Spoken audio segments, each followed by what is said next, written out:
BJP RSS ये तो नफरत की दुकान खोल के बैठे। नफरत के बाजार में हर स्टेट में हमने मोहब्बत की दुकान खोली।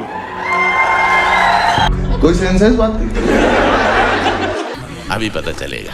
ये जो नरेंद्र मोदी अभी भाषण दे रहा है, मैं आपको बता रहा हूं 6 महीने बाद 7-8 महीने बाद ये घर से नहीं निकल पाएगा। वो नरेंद्र मोदी कांपने लग गया। जैसे ही मेरे उसकी आदत है, जैसे उसको डर लगता है ना, वो झूठ बोलना शुरू कर देता है। शाबाश बेटा, बहुत बढ़िया। The BJP and the RSS have captured every single institution of our country. पता नहीं क्या हो जाएगा, मोदी जी मार देंगे, आरएसएस वाले मतलब चड्डी पहना के लाठी पकड़ा देंगे। ये तो देखिए, ये बीजेपी खास करके ये एक पॉइजन के जैसा है। आरएसएस ये पॉइजन के जैसा है, तो जैसा ये आरएसएस और बीजेपी ये विष जैसे है, जहर के जैसा है। सांप अगर एक बार काटा तो खत्म आदमी होता, जहरीला सांप। तो इसलिए जहरीले सांप को आप मार देना चाहिए। कहीं हम जरूरत से ज्यादा, ये भी एक महत्वपूर्ण बात है, दुखी या रोंदू तो नहीं हो रहे हैं। ये कॉन्स्टिट्यूशन में कहां लिखा है कि जो बलात्कार करते हैं वो बाहर रहे?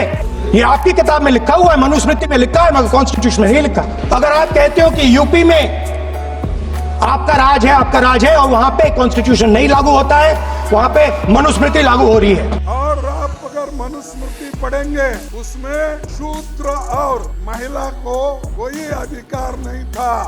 उनकी जो मनुस्मृति की आइडियोलॉजी है वो और आरएसएस की आइडियोलॉजी जो है वो दर्शाता है, वो बाबा साहब अम्बेडकर के संविधान को रेस्पेक्ट नहीं देना चाहते हैं।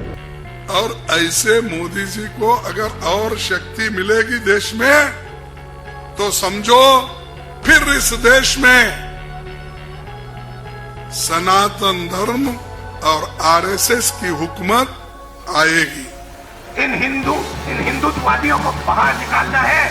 और जो लोग अपने आप को हिंदू कहते हैं वो 24 घंटा हिंसा हिंसा हिंसा, नफरत नफरत नफरत। लोग मंदिर में जाते हैं, मत्था टेकते हैं, देवी की पूजा करते हैं।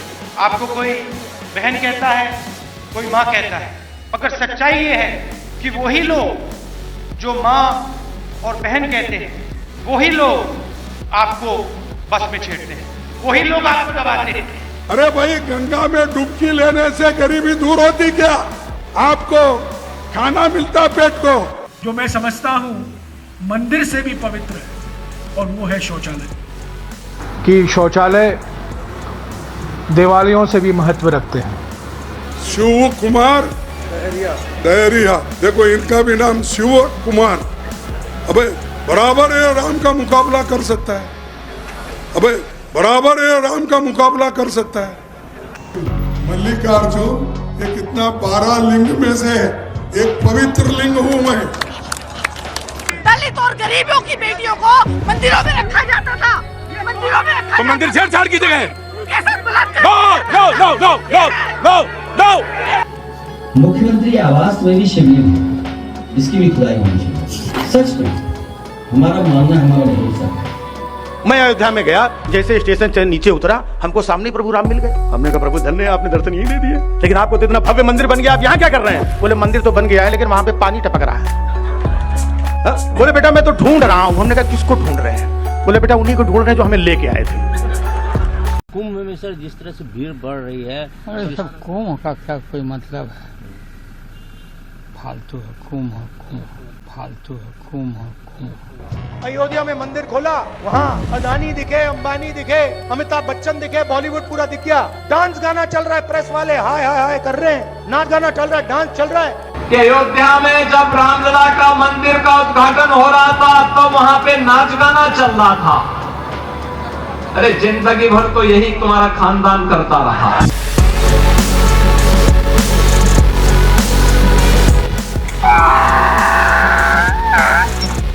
मैं देश को एक रखना चाहता हूँ। राहुल जी देश को एक रखना चाहते हैं। गजब टूबीबाज आदमी। देश का एक्सरे कर देंगे, दूध का दूध, पानी का पानी हो जाएगा।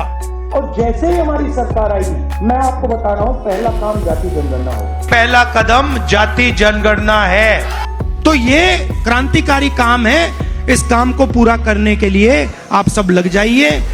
कि प्रेस में, मीडिया में पिछड़े वर्ग के कितने लोग हैं, हिंदुस्तान की कॉर्पोरेट इंडिया में पिछड़े वर्ग के दलित आदिवासी कितने हैं, प्राइवेट अस्पतालों में, डॉक्टरों में कितने हैं, कॉलेज यूनिवर्सिटी में कितने हैं। इससे दूध का दूध पानी का पानी हो जाएगा। ये भाइयों और बहनों क्रांतिकारी कदम है। को क्या रहा है? Divide and rule.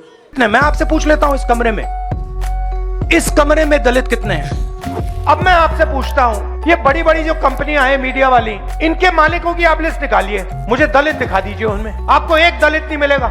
Senior management की लिस्ट निकाल दीजिए, बड़े बड़े एंकर्स की लिस्ट निकाल दीजिए, बड़े बड़े एडिटर्स की लिस्ट निकाल दीजिए, मुझे दलित नाम दिखा दो उसमें। अब आप एक काम कीजिए, हिंदुस्तान की सबसे बड़ी कंपनियों की लिस्ट निकालिए, चाहते हो मैं आपको दे दूंगा, और उनके मालिकों के नाम पढ़िए।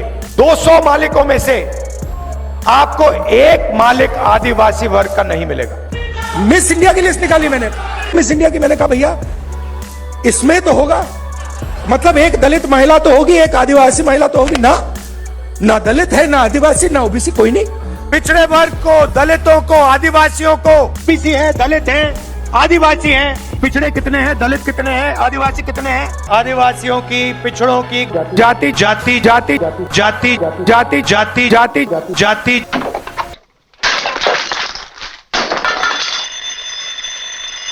जिसकी जात का पता नहीं वो गन्ना की बात करता है। Emotional damn it. अब इमोशनल बात कहना चाहता हूं, दिल की बात कहना चाहता हूं। This morning I got up at night.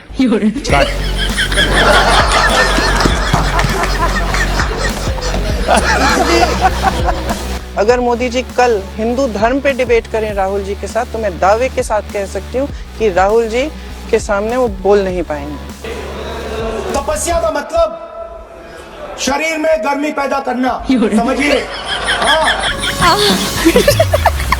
यार पता नहीं पिछले जन्म में क्या पाप किया था।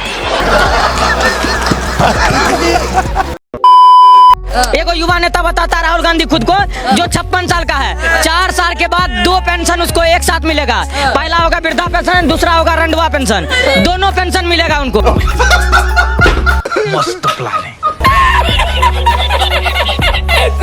आज तक नरेंद्र मोदी ने कभी ये नहीं कहा कि मैं इस्लाम को खत्म कर दूंगा। बोलो, कभी बोला स्पीच में, सुना है आपने? लेकिन फिर भी दुनिया का कोई मुसलमान उसको वोट नहीं देता। राहुल गांधी अपने प्रवचनों में, कई बार भाषणों में कह चुका है कि हमारी सरकार आएगी तो हम हिंदुत्व को खत्म कर देंगे। फिर भी ये बेवकूफ गद्दार हिंदू उसको प्रधानमंत्री बनने में लगा हुआ।